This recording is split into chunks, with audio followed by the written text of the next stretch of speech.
La Revolución de Mayo, que iniciaba nuestro camino hacia la independencia, fue recibida en Misiones con entusiasmo y defendida de los embates y las resistencias provenientes de Asunción y de Corrientes, que se negaban a aceptar a la nueva Junta de Gobierno patrio y sus políticas. La Revolución de Mayo no se entendió bien en las provincias. Yo he leído las actas del Cabildo de Corrientes. La gente se asustó de que de golpe quedaban sin virrey y unos jóvenes que no conocían ellos quiénes eran se habían apoderado del gobierno. Entonces tenemos un hecho que es reivindicado como el momento en el que Misiones adhiere plenamente a la Revolución de Mayo, que es cuando se produce una junta de funcionarios de Cabildo el día 8 de julio de 1810 en Candelaria. Es un hecho sumamente importante, entonces se hace esta reunión de funcionarios, de alcaldes, de corregidores, y todos deciden adherir a la Junta, como lo solicitaba Rocamora. Pero al poco tiempo, y algo que por ahí no se conoce tanto, al mes siguiente Velasco también pide que se haga una reunión y nuevamente se hace una reunión similar que adhiere al Consejo de Regencia. Esa situación deja, digamos, en un marco complejo a la provincia de Misiones, porque Misiones queda atrapada entre dos frentes contrarrevolucionarios, por un lado Asunción y Montevideo, ¿no? Eso lleva a que Rocamora pida auxilios urgentes para Misiones, porque mientras Misiones se plegaba al proceso revolucionario de Mayo, Asunción exigía a Rocamora de que inmediatamente prestara fidelidad al Consejo de Regencia y dejara sin efecto ese apoyo a la Junta Revolucionaria de Mayo. Es en ese contexto en que va a llegar Manuel Belgrano con su expedición libertadora, intentando, digamos, someter al Paraguay rebelde en ese momento. Y cruza por Misiones, el pueblo misionero se pliega a esas fuerzas de Belgrano, ¿no?, para llegar hasta Asunción. Belgrano en su cruce dicta el reglamento para los pueblos misioneros, que es considerado como un primer ensayo constitucional del país en realidad. Montevideo seguía en manos de los españoles, que con Elío como virrey reclamaban la soberanía sobre todo el ex virreinato. Las tropas revolucionarias sitiaron la ciudad, contando con el inestimable apoyo de José Artigas, que había sublevado a la población rural de la Banda Oriental, formando un verdadero ejército popular. El caudillo oriental repartió tierras entre sus paisanos, incorporó en pie de igualdad a los habitantes originarios e impulsó las ideas federalistas, cuestionando el poder absoluto de Buenos Aires y proponiendo el reparto de las rentas aduaneras y la nacionalización del puerto. Artigas convocó al Congreso de los Pueblos Libres, que se reunió en Concepción del Uruguay el 29 de junio de 1815. Allí estaban los diputados por la Banda Oriental, Corrientes, Santa Fe, Córdoba, Entre Ríos y Misiones. Sus primeros actos fueron jurar la independencia de España, izar la bandera tricolor y enviar una delegación a Buenos Aires para concretar la unidad. La respuesta porteña fue la invasión a Santa Fe. Volvió la guerra y el Congreso debió disolverse. En ese contexto, Artigas designa a su hijo adoptivo Andresito como comandante general de las Misiones. Misiones va a pasar a formar parte de la Liga de los Pueblos Libres, con su caudillo comandante general Andrés Guacurarí Artigas, designado por el propio Gervasio Artigas. De hecho, Andrés Guacurarí era hijo adoptivo de Artigas, y allí comienza la incorporación de Misiones a ese escenario de las guerras civiles, que eran las guerras entre unitarios y federales. Porque había una larga historia entre Portugal y las Misiones. Los bandeirantes durante años se enriquecieron cazando indios que estaban todos juntos y se los llevaban para comerciar en el comercio de esclavos internacional.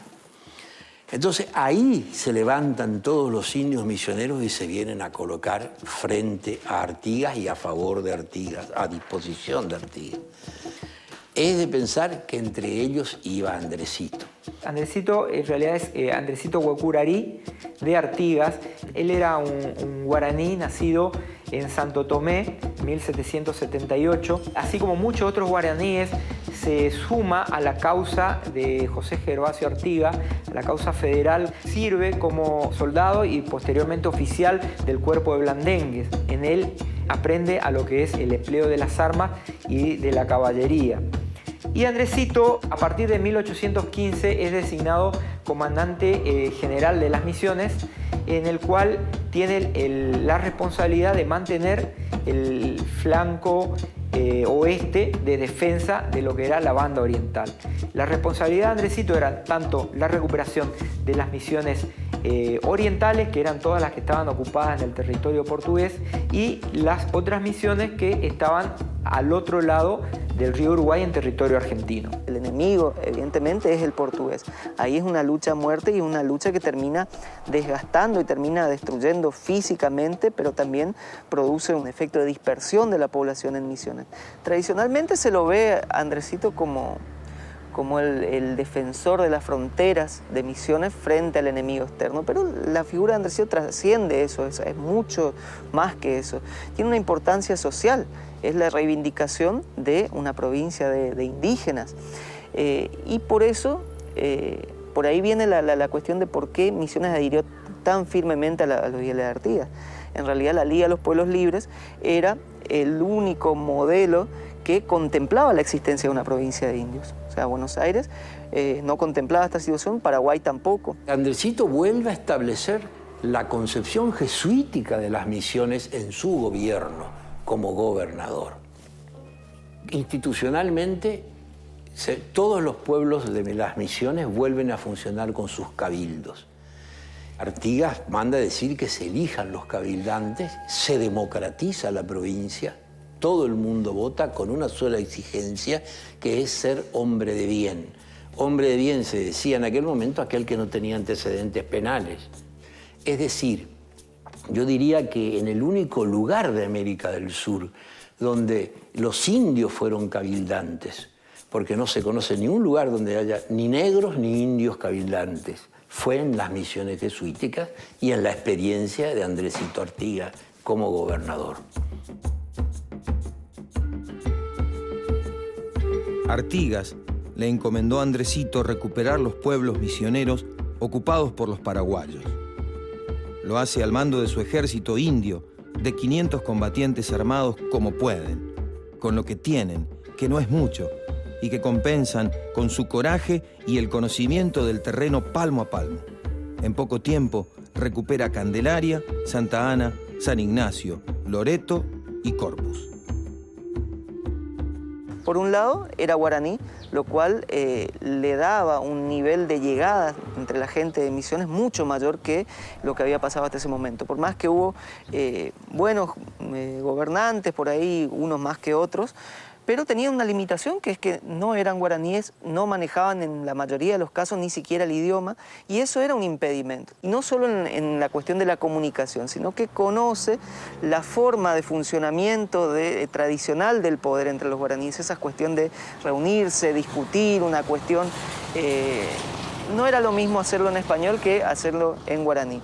Andresito solo se va a batir durante el año 17 y durante el año 18, solo con los indios contra los ejércitos portugueses que venían de pelear con Napoleón Bonaparte, que era el militar considerado el militar más capaz del mundo.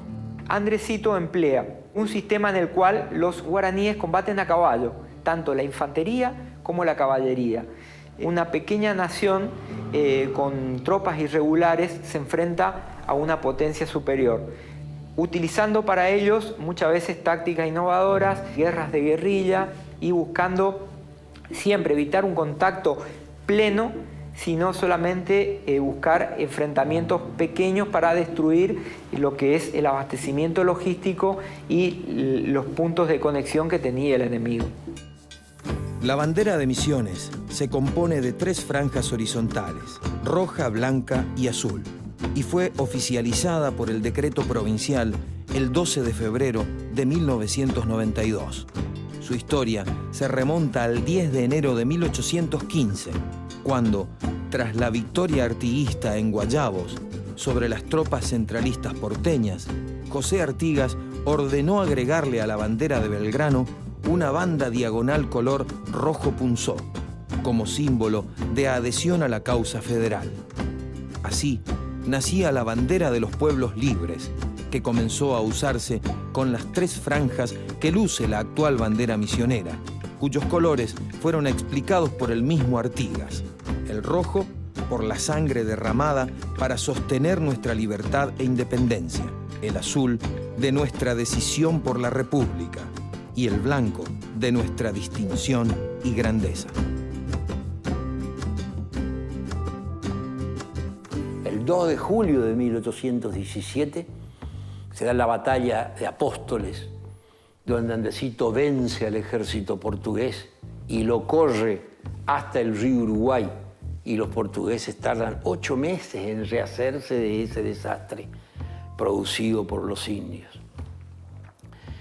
Esto después lo rodean en San Carlos en marzo del 18 y se da ahí una batalla muy importante. Los portugueses llegan a hacer volar el polvorín y Andresito atropella y sale, logra escapar de la emboscada que le tienden, y entonces se van hasta la tranquera de Loreto y se rearman de nuevo. Es importante la presencia de Liberá. El Liberá en Corrientes ocupa el 33% de su territorio. Andresito, cada vez que se escondía, cruzaba por arriba y se escondía detrás de Liberá. Liberá es impenetrable, es uno de los grandes pantanales del mundo. Y recogía gente. Él era un caudillo y los indios lo seguían. Sabían que no había otro destino que jugarse con Artigas. Y bueno, más allá de esta lucha muy fuerte que fue contra los portugueses, con Andresito también se da una participación de Misiones dentro de las luchas civiles, de las guerras civiles. Y uno ve eso en la ocupación a Corrientes, que es probablemente el episodio más controvertido de la actuación de Andresito, y lo que me explica por qué en la actual provincia de Misiones se lo ve de una manera y en Corrientes, sobre todo Corrientes capital, se lo ve de una manera bastante diferente. En el año 1818, a raíz de una rebelión de Corrientes en contra de Artigas, en el cual decide aliarse con Buenos Aires dejando de lado la Liga de los Pueblos Libres, entonces Artigas ordena a Andresito tomar Corrientes. Andresito se enfrenta en lo que se llamó la batalla de Loma Cacatí, en la cual Andresito, aprovechando su sagacidad, a pesar de ser derrotado en esta batalla, hace un gran rodeo a las tropas de Corrientes, entra por Saladas, destruye a las pequeñas fuerzas que estaban ahí y ocupa Corrientes. Y derrota a las tropas de Corrientes sin un enfrentamiento frontal, en el cual no desgastó sus tropas, y la marcha que tuvieron que hacer las tropas correntinas encontraron ya Corrientes ocupada formalmente por Andresito. Al enterarse Andresito que Bedoya se lleva todos los niños indios que había podido juntar en la zona como esclavos a Buenos Aires, entonces él en el camino va juntando a todos los niños blancos y los va incorporando a su ejército. Cuando llega a Corrientes, se instala en la casa de la familia Bedoya, del mismo que huyó, del que organizó el golpe, y se hace una gran comitiva de todas las madres conocidas, de la familia conocida de Corrientes, para pedirle por favor que largue a sus niños de 12, 13, 14 años y que no los lleve a la guerra contra Portugal. Entonces sale Andresito, al quien le dicen que era un bandolero y un bárbaro, y le dice así: llévense a sus hijos, pero acuérdense que las madres indias también tienen corazón. No hubo ejecuciones, hubo contribuciones forzosas como hubo en todos lados durante toda la década revolucionaria. Las contribuciones forzosas, sobre todo de la clase alta y más de los españoles, era lo constante.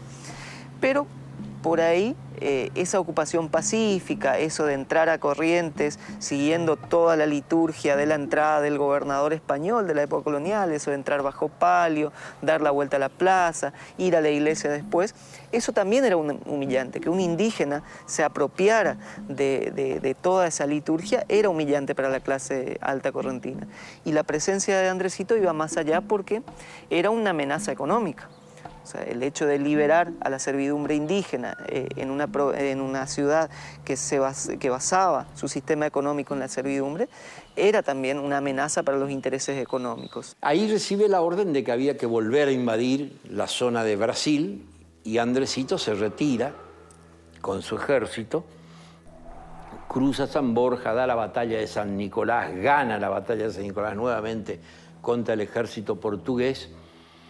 Y en un momento determinado, cuando tenía que bajar a encontrarse con Artigas en el paso de Itacurubí, lo espera una emboscada muy importante de Abreu, nuevamente el coronel Abreu, y lo derrota. Cuando él está haciendo una jangada con unos indios para cruzar el río Uruguay, porque él da la orden de encontrarse nuevamente del otro lado, un sargento lo apunta con un grupo de soldados y lo llevan detenido. Ello significó un duro golpe para José Artigas, porque significó la pérdida de uno de sus subordinados más leales, que más entendieron su programa y leal hasta el final. Pero evidentemente, ya sea por su natural rebeldía, porque era un prisionero que había que custodiarlo más, fue enviado al islote de la Lalle, donde permaneció hasta que en Río de Janeiro fueron liberados todos los prisioneros artiguistas, ¿no es cierto? El conde de Casaflores, que era representante de la diplomacia española ante Río, hace los trámites para sacar en libertad a los presos artiguistas. Y salen todos, el padre Fray José Acevedo, Manuel Francisco Artigas, el hermano de Artigas, y entre ellos sale el nombre de Andresito. Y toman el bergantín Francis, que viaja en el 21 de julio del año 21 hasta Montevideo. Son los que después van a ser los 33 orientales. En la lista de los que sube al barco está el nombre de Andrés Artigas.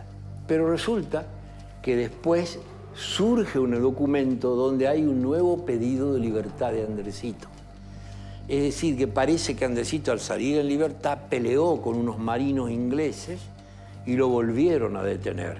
Se desató la guerra con el Brasil, un montón de hechos por los cuales tanto España como cualquiera perdió el interés por este personaje prisionero político que quedó allá y que por eso nadie reclamó nunca más su libertad.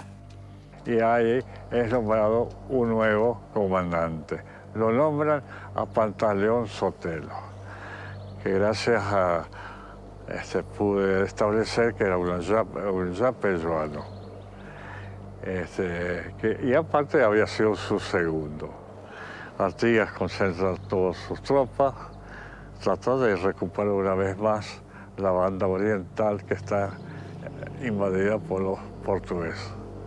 Hay unas pequeñas victorias iniciales, pero lamentablemente viene el desastre de Tacuarembó, donde nuestras tropas misioneras son arrasadas, son la mayoría muertas, ¿no es cierto? Y lógicamente muere Pantaleón Sotelo. Tras la derrota de Artigas y Andresito, Misiones fue incorporada por Francisco Ramírez a la República de Entre Ríos. Tras la muerte del caudillo entrerriano, la disolución de su República Entrerriana y la firma del Tratado del Cuadrilátero, firmado en 1822, Misiones quedó formalmente en libertad para organizarse. Pero los intereses de Corrientes, Paraguay y Brasil conspiraban para que esa organización se concrete y recién, en 1824, Misiones recupera su estatus provincial hasta 1827, cuando Corrientes ocupará la provincia hasta la invasión paraguaya de 1834. Misiones tiene que ver con mi niñez y yo siempre digo que nosotros estamos como atravesados por la niñez y que eso nos queda toda la vida, ¿no? Misiones yo tengo incorporada es la humedad de Misiones, ¿no? Como la lluvia, o sea, a mí me alegra muchísimo la lluvia, y yo tengo mi infancia todo el tiempo el verde y la lluvia, ¿no? Y la humedad. Yo creo que la exuberancia de Misiones está en que yo soy muy barroca en mi trabajo, o sea, no puedo pensar en algo muy minimal, ¿no? Siempre siento, llega la noche y digo, si le pongo tal cosa más, sí, entonces yo dibujo, bordo, vuelvo a dibujar con colores, es como hago un collage de telas, o sea, soy muy barroca en eso creo que sigue estando, ¿no? Apóstoles siempre se destacó por tener personalidades artísticas, ¿no es cierto? Ya en la época quizá lo marcaron los jesuitas con los guaraníes, ¿no es cierto? Y los guaraníes tenían expresiones espectaculares, artísticas en el campo musical, la arquitectura, la escultura. Tal es el caso que las obras guaraníticas están en algunos museos importantes de Argentina. Y es expresión del misionero, del apostoleño, ¿no? el que trabaja la yerba, la tierra colorada, la selva. Todo eso se ve expresado en mis obras. El misionero, el apostoleño se ve muy reflejado. Yo estoy acostumbrada a una vegetación en la cual todo sucede al instante y es todo encimado, o sea, el nacimiento, la vida, el transcurso y la muerte, la descomposición. En un monte misionero es así, vos vas pisando y pisás la que ya se está pudriendo en el monte. Y a mí ese movimiento de vida a mí me gusta mucho y es como un aceleramiento, o sea, los pájaros, los animales, todo cruzado. Y después hay una trama muy fuerte en el monte y muy cerrada. Y yo creo que la trama aparece, bueno, por varias situaciones. Uno, mis dos abuelas y mi mamá son bordadoras y tejían. Entonces yo me crié en ese pueblo con ellas dos, tejiendo y bordando. Entonces de chica yo bordaba y tejía. Esa es un tema con la trama, ¿no? Y por otro lado, bueno, está esta trama vegetal, que yo creo que tiene una profundidad leve. El monte tiene una profundidad leve, o sea, haces así y se termina, ¿no? Y creo que eso ha tenido que ver, y también ha tenido que ver en mis elecciones en el arte, el hecho de que, bueno, por un lado yo dibuje, y cuando dibujo el monte dibujo una trama. Y también elecciones que he trabajado con bordados y tejidos, y también, bueno, el hecho de que haya trabajado en un pueblo del Paraguay donde hay tejedores y vuelve a haber una trama, ¿no? El arte misionero es único. Si uno puede hacer un paseo por las obras de los artistas misioneros, se va a encontrar con la expresión de Misiones, y Misiones son expresiones como vamos a decir, saturadas de color, de los colores rojos, de la tierra colorada, de los colores verdes, de la hierba, de los colores rosas, de los lapachos, de los colores rojos, de los árboles, las flores. Y es muy intenso, muy colorido, y encima con toda la peculiaridad del clima, el calor, la abundancia de y esa cultura, además de lo exterior, la cultura misionera, donde hay un crisol de razas, hace que eso por ósmosis siempre se transmita a cada estilo de cada pintor misionero o escultor misionero de una manera muy específica, que yo creo que define muy bien la obra de un pintor misionero, un escultor, un artista.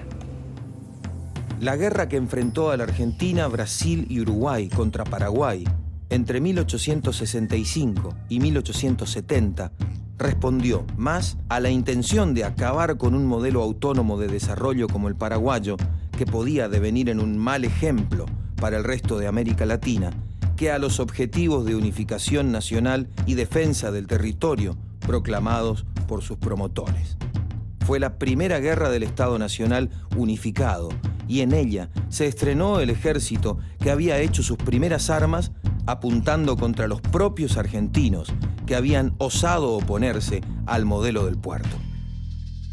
En 1865 estalla el conflicto de la Guerra de la Triple Alianza. Anteriormente ya se habían dado algunos conflictos, pero nunca se había llegado a la revolución armada, digamos, de las diferencias, y los países de la región entran en esta conflagración para dirimir la cuestión, digamos, de la soberanía. Más allá de que, según los tratados oficiales de la Guerra de la Triple Alianza, ningún país iba a quitar territorio a ninguno de los contendientes. Esto en la práctica no fue así. Hay un punto que es un lugar histórico donde está lo que se llamaba la tranquera de Loreto. En las tranqueras de Loreto hasta ahí habían llegado los paraguayos. Y los correntinos nunca hicieron ningún esfuerzo para desalojar a los paraguayos de esta zona. Recién cuando se produjo la guerra de la Triple Alianza empezaron a reclamar las tierras. Pero hasta ese momento los paraguayos habían ocupado toda esta zona. Y lo que hacían era entrar cada tanto, hacían entradas al territorio, digamos, para tomar ganadería o madera o yerba mate o lo que sea. Y también como un camino para ir a Brasil, que este fue una de las causas de la guerra de la Triple Alianza. Una de las excusas fue que los paraguayos usaron este territorio para llegar a Puerto Hormiguero, que queda en Santo Tomé, para poder pasar a Brasil. Y nos encontramos con que zonas como San Javier, como Concepción, en realidad aparentemente nunca estuvieron totalmente despoblados. Y desde ahí se procedía a cortar la yerba que se obtenía en el centro de la provincia, se sacaba a lomo de mula hasta la costa del Paraná y de ahí se la enviaba hacia el sur. Y gran parte de esa yerba seguramente iba a Brasil. Durante la guerra de la Triple Alianza hay un momento de ataque paraguayo que lo que hace es devastar todos estos precarios establecimientos, estos ingenios que se daban en la costa del Uruguay, son totalmente saqueados, incendiados, pero después, ya durante la guerra inclusive, hay como un progreso económico vinculado al abastecimiento de los ejércitos movilizados en la contienda. Es decir, esos ejércitos necesitan alimentos, también consumen yerba y eso, esos asentamientos en la zona de San Javier le van a proveer a esos ejércitos. Y aparecen fundamentalmente comerciantes que se van a asentar en Posadas y son los que van a dar origen a lo que hoy es Posadas. Ese núcleo poblacional que es el que va a perdurar después y va a dar origen a Posadas. El final de la guerra de la Triple Alianza reforzó la importancia estratégica de Misiones como zona de frontera, que debería necesariamente fortificarse frente a las siempre presentes, pero ahora incrementadas apetencias territoriales brasileñas. El trazado de los nuevos límites provinciales reavivó la vieja disputa con Corrientes, que reclamaba su soberanía sobre la totalidad del territorio misionero. En 1874 se producirá un hecho que cambiará el perfil productivo de la provincia.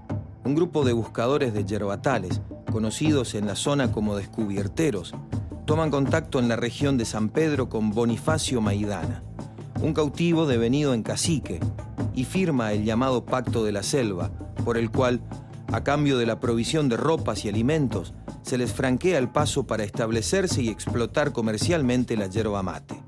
Tiempo después de la firma del convenio, se pierde el rastro de Maidana y su gente.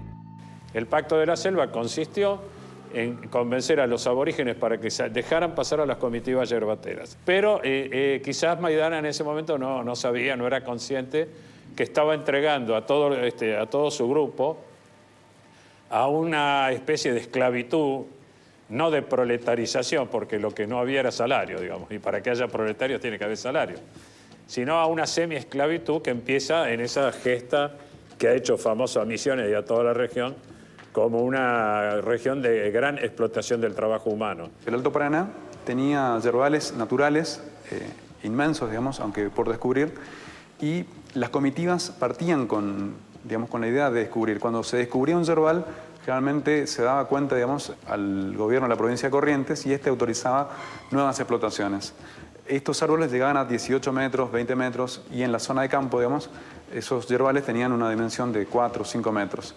Como estos yerbales fueron los que más rápido se agotaron, entonces constantemente esto hacía que se tuviera que partir en búsqueda de nuevos yerbales, explotar, cortar la mayor cantidad posible y nuevamente volver. Eso era conocido como la zafra yerbatera y eso fue básicamente el modo de ocupación que predominó entre 1811 y 1965.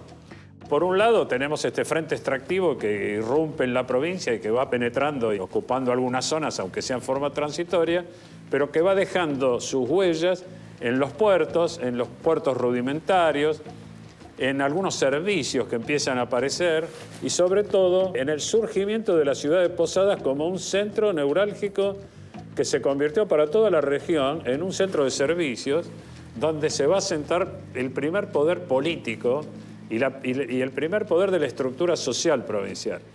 ¿Qué pasó con este punto que es Trinchera de San José? Porque hasta este momento había sido más bien un fortín que los paraguayos lo utilizaban para el resguardo del comercio y con ellos llegan un grupo de comerciantes que podemos clasificarlos en dos grandes grupos, digo. Los vivanderos y los proveedores.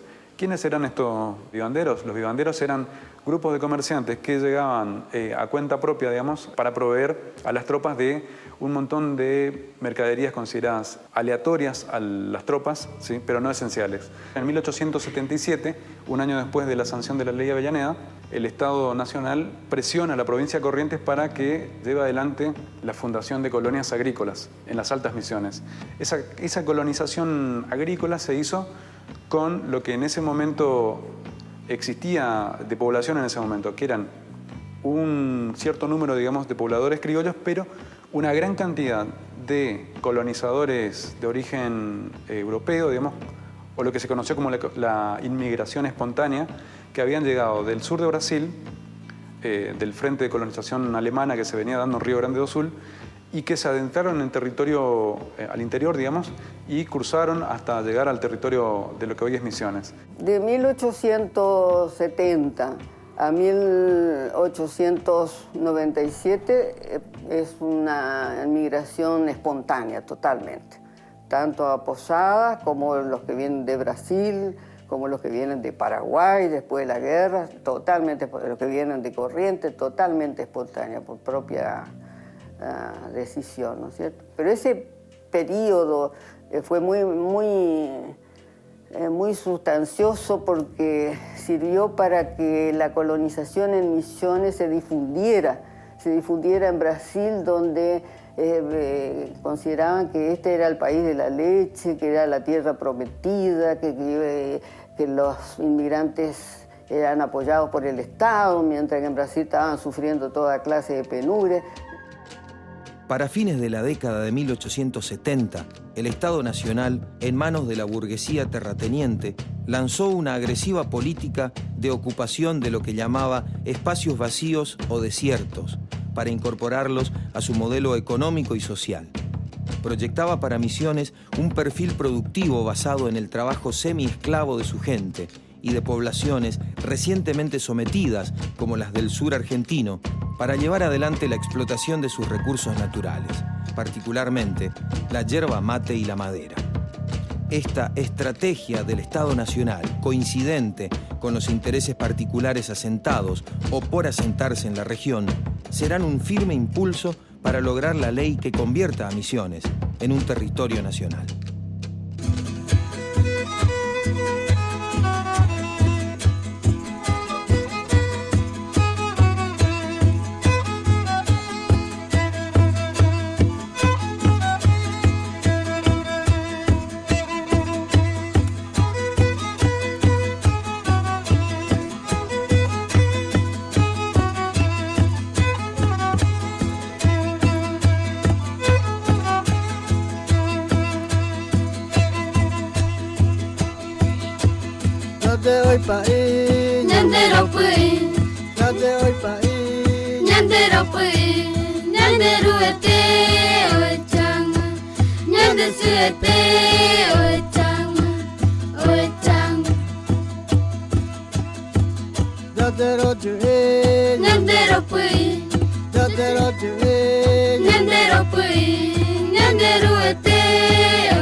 Nyande suete